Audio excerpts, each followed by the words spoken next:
গেল ইংরেজ আমল। তখন ইংরেজ আমলে বাবাজি মুসলমানদের, তখনও মুসলমানদেরকে বাবা হেনস্থা করা হতো।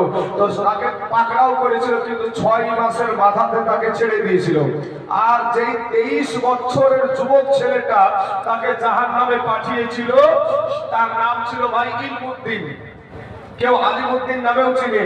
23 বছরের ছেলে, আপনাদের মতো যুবক ছেলে। তো সেই ওই বইটা প্রকাশ করেছিল 1927 সালে। 1927 সালে বইটা প্রকাশ যখন হলো, সেই রাজপাল সিং নামের বইটা প্রকাশ করেছিল। তো বইটা প্রকাশ করার পরে এবার আপনার এই ইলমুদ্দিন রহমতুল্লাহ আলাইহি উনি ওনার কিছু টাকা গুছিয়ে একটা চাকু কিনেছিলেন। একটা চাকু কিনে মায়ের কাছে গিয়ে বলছে, মা গো, ওগো আমার মা, বিদায় দাও গো মা, বিদায় দাও, আমাকে তুমি জন্মের মতন বিদায় দাও। মা গো, আমাকে দুধের দাবি তুমি আমাকে মাফ করে দাও।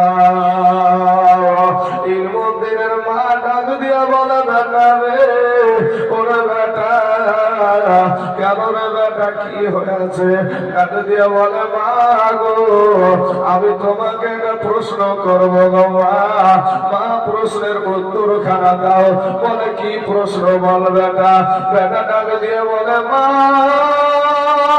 গো, আমার নবী কি রঙ্গিলা রসুল ছিল নাকি?